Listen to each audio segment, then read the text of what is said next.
Hey, how you doing? Welcome to another episode of The Art of Making Things Happen, my podcast. We've got Dr. Sharon Grossman on today. Now, she is a psychologist. She's a doctor. She's very, very sharp. She focuses on burnout. Don't be scared. Don't run away.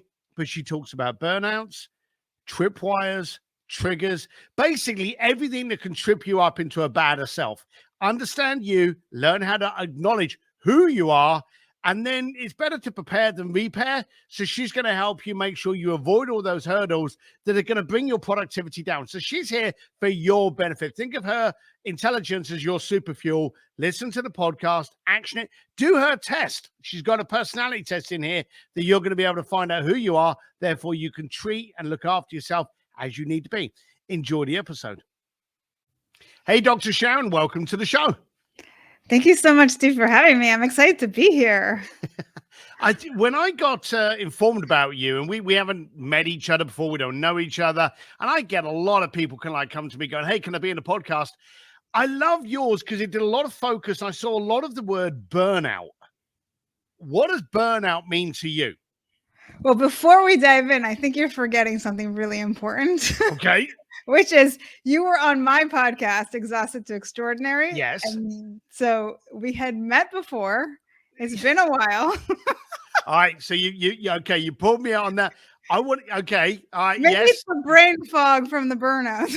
Look, you're the doctor here, so maybe you can prescribe what's going wrong with me. But I just remember when I was updating for this podcast, all I kept, and I suppose we see what we want to see or what scares us. Okay. But that word did keep popping out at me. And I really, from a doctor's perspective, what's it mean?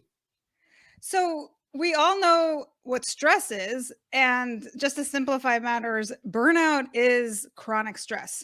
So if you think about your current situation, Steve, if you're feeling a little bit burned out, you want to ask yourself, what are the things that stress me out, not just right now and then I get better, but that are unrelenting.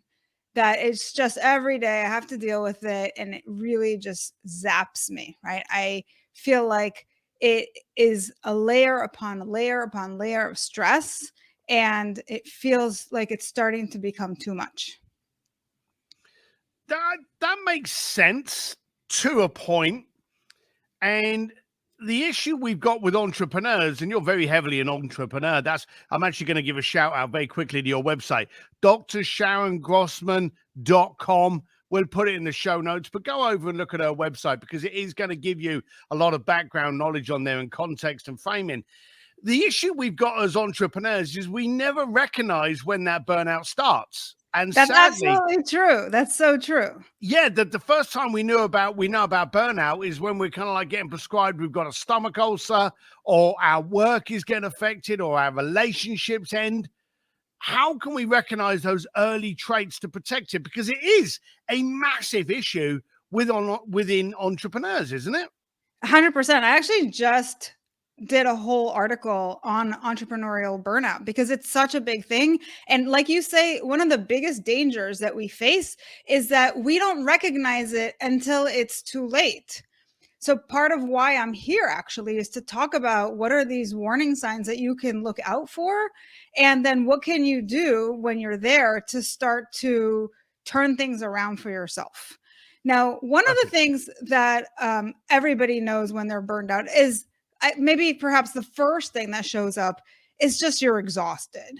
And it's a different kind of exhaustion. It's not like I just ran a marathon and I'm exhausted, because that's really physical exhaustion. What happens with burnout is it's more of a mental exhaustion. So if you're the kind of person who loves, typically has tons of energy, loves to have your hands in everything, right?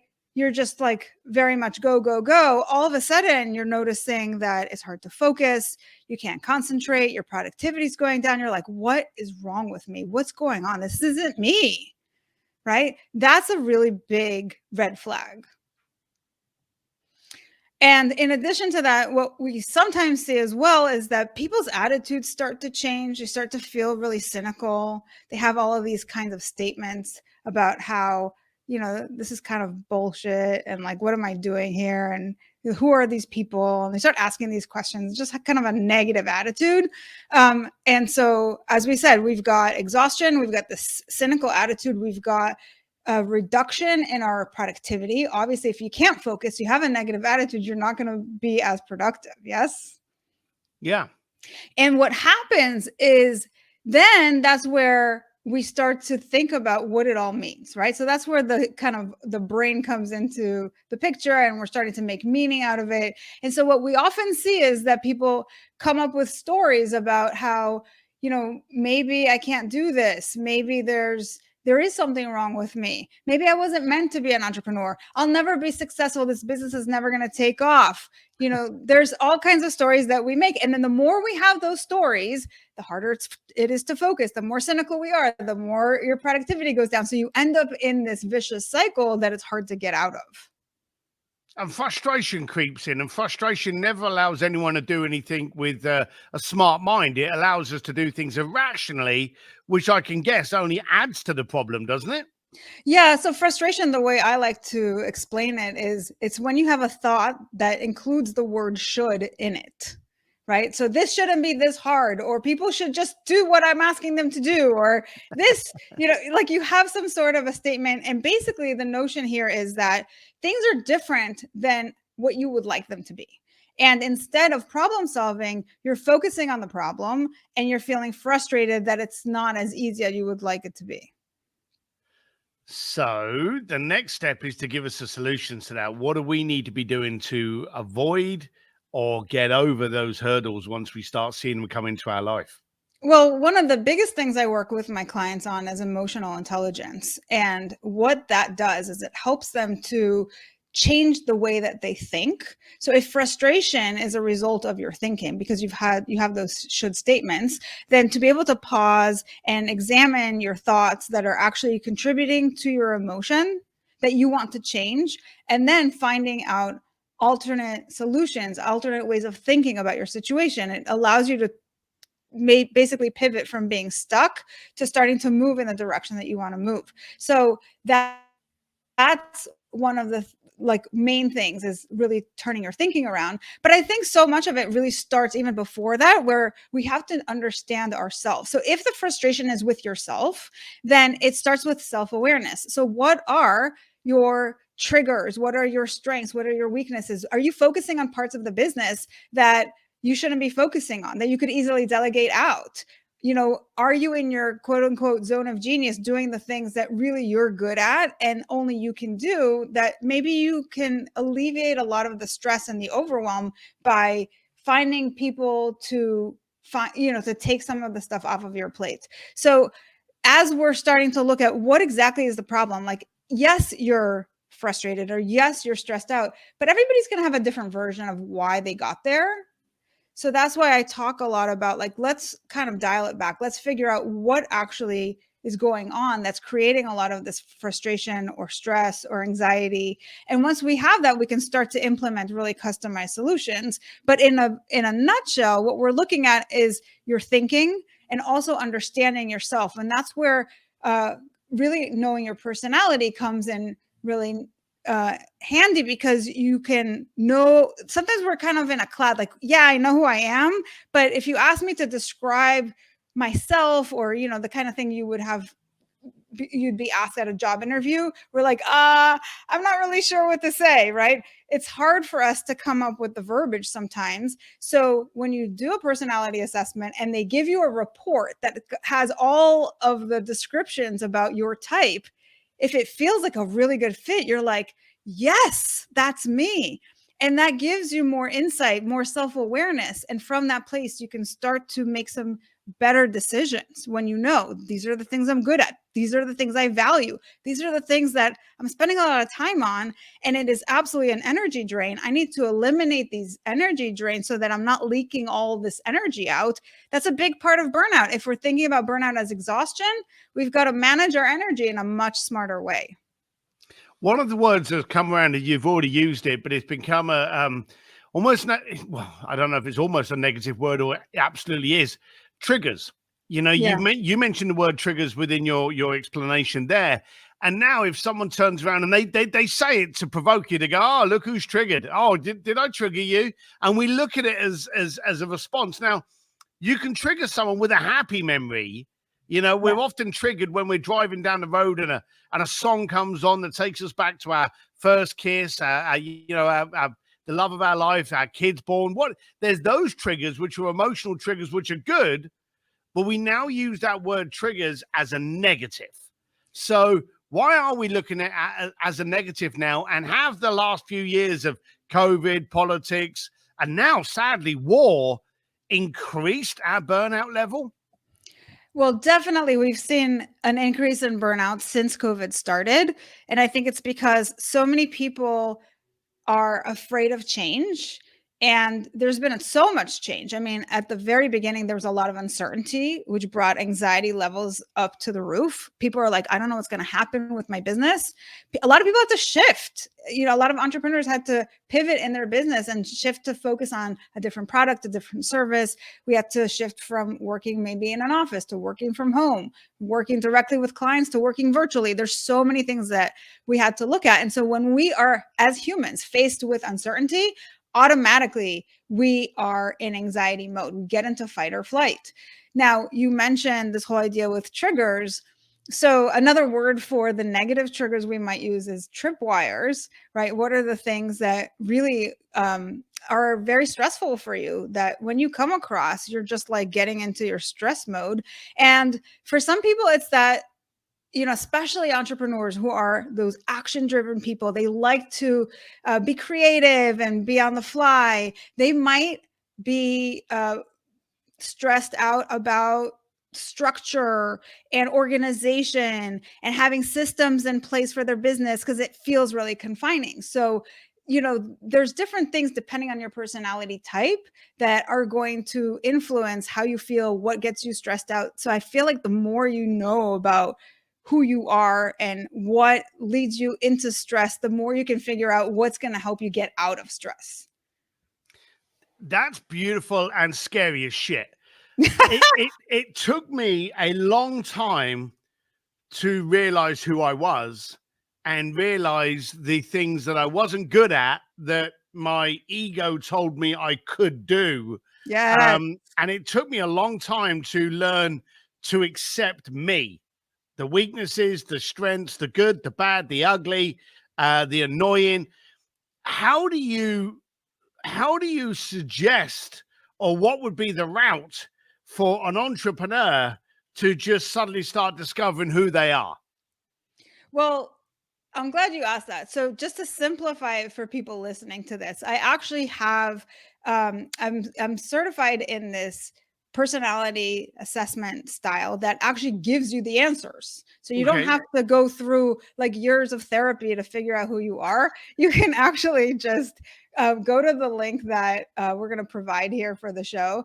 You literally in 90 seconds can decode your personality type and get an entire assessment sent off to your email that tells you everything you need to know about who you are, what stresses you out, what are those triggers for you. Like everything is spelled out. And the beautiful thing about it, as we're talking about emotional intelligence, is that it's also important for you to understand other people because we don't live in a vacuum. And often the things that are stressful are the things that we don't have control over. And guess what those things are? For the most part, it's our circumstances, but also other people, Ooh. right? So one of the beautiful things here is when you get your report, you also learn about the other types, people that have different codes than you. So you can start to understand not just like who you are, but when other people are the way they are, what are their values? Why are they doing the things that they're doing? The more understanding you have about that, the more you can show up empathetic, less frustrated, and be able to start to speak their language so that you can get through to them more, have less conflict in your life. If you're in sales, close more sales because they think differently, they speak differently. You have to be able to communicate from where they're at, not from your point of view. So you are talking now about communication. You're talking about by understanding yourself, it allow you to foresee how to understand other people better, and therefore to increase your ability to communicate with them. Right. And we know that that's important. A, for our relationships. So if you're in a partnership, if you have kids, if you have friends and you want to keep them, right? For all of these relationships in our lives, it's important to be able to understand people that are different from us. Where are they coming from?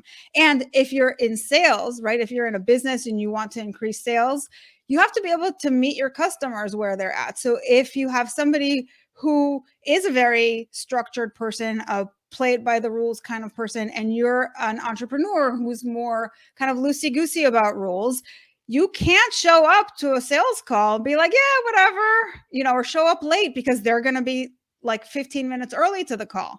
You have to know what to expect based on who you're talking to and meet them and match their code, basically. And this is how you can start to figure out what those different codes are. All right, so we're gonna put that link in the show notes. Do you want to just shout it out now in case anyone's doing a jog and they just want to kind of hear it? What is the URL for that? Yeah, so I just made a little shortened one. So it's bit.ly/crack my code in 90 sec, like seconds, Right. but just sec. And that's literally how long it takes. All you do is there's 4 value cards on the screen, and you just put them in the order from most important to you to least important. And based on that, you're going to get your code and you're going to get emailed a whole report that goes more into detail about what it all means. Now, a friend of mine, Roger Hamilton, he had a course that allowed you to kind of like discover you, and I completely and utterly screwed it up because he sent me this process for you to be able to discover who you are. But the trouble with entrepreneurs is we want to look and appear more together than we actually are. So when I was going through this course, I was actually not putting in the values to me, but putting in the values that I felt someone else would want to see me in a better light. So as entrepreneurs, quite simply, we're our own worst enemies most of the time. But you need to be clear that there's no bad answer in discovering who you are. It's you. And Exactly. you've got to get to that. How do you get people to stop hack system to make themselves show up differently to the way they are? How do you get them out of that ego box? Well, I think what it is there's a disconnect, right? It's like you feel like you should be something other than what you are. There's maybe some shame. There's a lack of pride in showing up because you have some ideas about I'm not good enough the way I am. Other people expect me to be this way. I should be different, right? And so you're trying to fit into somebody else's box or meet somebody else's expectations. Even if there isn't a somebody specific and you just think like this is what people like. This is what I should be like, or this is what great looks like. You're not really showing up authentically because you have some notions that whatever you are is not enough. But And so isn't that imposter syndrome? it is imposter syndrome, but like I have to tell you, Steve, so many people struggle with that. Yeah, It's everyone did. I know hugely I did. common. Did you ever suffer from imposter syndrome? You know what's interesting about my story is I kind of felt like I have to meet a certain level. Like I have to when I went to school, I I went to study psychology and I was just going to do a master's degree and start the work. I wasn't going to go into a doctoral program because I was like, I don't need that. When I finished the master's degree, I felt like I can't go out and practice because I don't feel like I learned enough. Like I don't know enough to help people, and I don't know what to do with like I can't sit there and pretend to be an expert. So it was almost like imposter syndrome prevention in a way, because if I had gone out and tried to do the work without that experience and knowledge, I feel like I would have definitely fallen into that camp. And I have a lot of empathy for people who feel like they're imposters because it's definitely like a tough pill to swallow. I think what helped me was just the more I was in school and the more I kind of figured out that school is not the answer, that it's being in that practice where you're meeting with people and learning, and you're looking up resources on your own, and then you test it out. And I basically turned my clients into guinea pigs at first, where I would be like, hey, I just read this, or I just watched this video. What do you think? And the things that really resonated and that really transformed them, those are the things that I kept in my toolbox, and I continue to share those with other people, right? But I didn't learn any of it in school. Right. So it's like, it's an interesting thing where like I didn't actually have imposter syndrome because I've just kind of figured it out as I went along. But yeah, it's a real thing. A lot of people struggle with that. Yeah, we all do. I know I have, and I probably will again in the future. But it's strange that you say that the school didn't really help you. It gave you the letters that you needed in front of your name. Right. And that gives other people the confidence. So we are still drawn. Like if we're going to go and get someone to look after us, having someone who's a doctor in psychology, you'd go, oh, you know your shit. But as you've just openly declared, you learned more out of it than you did in. So surely that's the system that's a little bit broke there. Well, I think the system, at least in the program that I was in, was designed to turn me into an academician. So they wanted me to become a professor, essentially, right? So they're teaching us how to become researchers. That's what you do when you're a professor. You write papers and you do research, and you look at data. And I'm like, that's not what I want to do, right? And it's not that everybody in that program was excited about being a professor. Like most people actually end up doing clinical work, but it's not designed to, I mean, they do incorporate both, but I feel like so much of the time we're focused on statistics and the research that we have to do for our dissertation and all of this stuff, which is great to know how to do. But if it's not going to serve you in your profession when you leave school, like there's so much that they leave out, especially all the business stuff. They don't cover any of that. Right. So I had to figure out not just how to do the work, how to take care of my clients, how to make sure that, they are getting the best level of care, but also when I turn into an entrepreneur, how to run my business. Right. And I had to figure all of that outside of school because that wasn't covered. Do you have kids? I have 2 kids. Do you teach them entrepreneurship? It's actually funny. I haven't like quote unquote taught it to them, but they see me in my business. So I have a funny story. My son is now going through standardized testing at his school, and he got kind of stressed out, and he didn't sleep one night because he had all this anxiety. So I emailed the teacher. I'm like, can you do me a favor and just like have a chat with him, because he's like losing sleep and he's 9 years old. Like, this is ridiculous, right? So she's like, I had a talk with the whole class. And then my son says in front of the whole class, if anybody's stressed out, they should call my mom because she's a burnout coach. At the age of 9. So I got my 9-year-old marketing for me. Well, that's good. But on a serious note, you're allowing your kids to see you. I remember when, I'm 55 years old, so it's a different generation. But when my parents were growing up, you were the kid, they were the parents. The parents didn't allow the kids to see what they were going through. Now, we didn't have a lot of money. We had, very little money. But it was the parents' job to keep the kids ignorant and sheltered and allow them to grow up as kids. Right. I think as entrepreneurs today, it's our duty to actually let the kids see us. If something goes to shit, let them see it. Let them see how you calculate it through. Let them see how you come out the other side. Let them see how they are given permission to fail, because that's where the growth comes from. 100%. And I think as parents, I know with me, I would often have telephone calls when I was taking the kids to school and I'd have to borrow Claire's car. I would have some of those conversations specifically set for the journey to the school. And I would have the conversation with my client on the phone, in the car, and then hang up and turn around to my little kids and go, how did daddy do?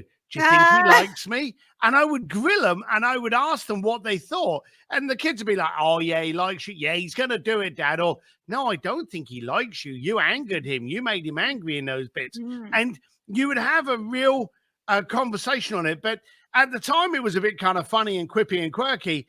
But even now, they're in their 25s, 18, 21.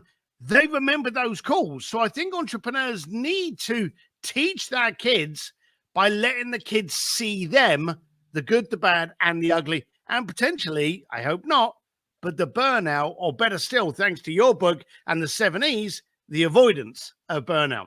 So let's talk about the book briefly. You mentioned, well, you've got a book, the 7Es. Tell us about the book.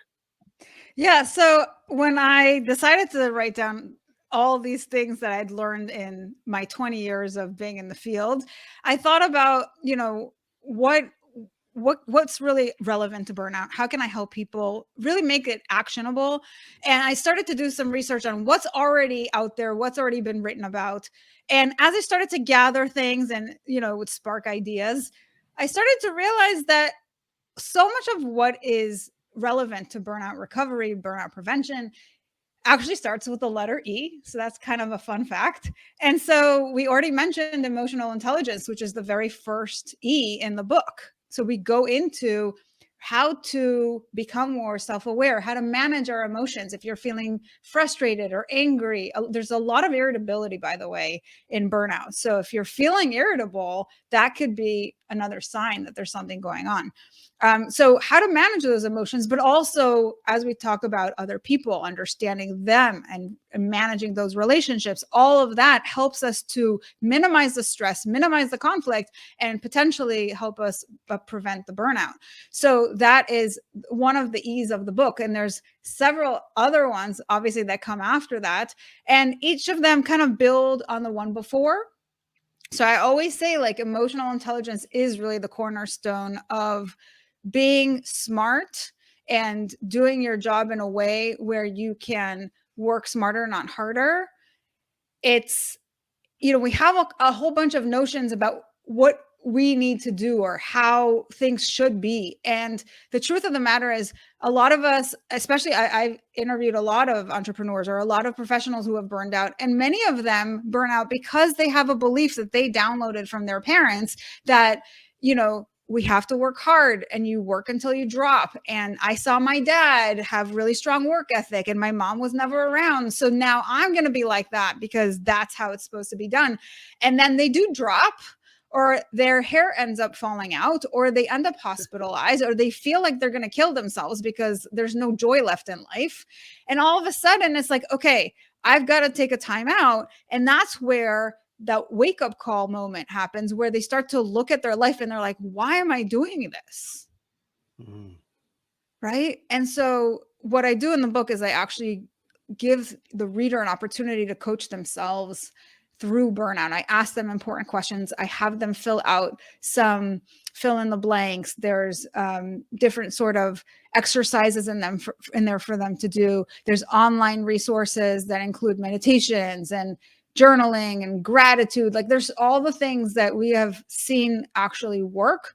And not only were they cited in research, right? Because I wanted to make sure that this is scientific for people who care about that, but also I have tried a lot of these with my clients. And so I know what works, and I wanted to package them all in a book. And, it's maybe an over delivery of resources, but I always say, and I wrote in the book in the intro, like, don't think about it like you have to do all the things. Just pick which one really resonates with you and just focus on that, just one thing at a time. So this is an avoidance. It's cheaper to prepare than to repair. So get hold of the book. Again, it's the website. We'll put it below. Dr. Sharon, is it Grossman or Grossman? Grossman. DrSharonGrossman.com. The book's on there, so you can tell about the book and you can click through.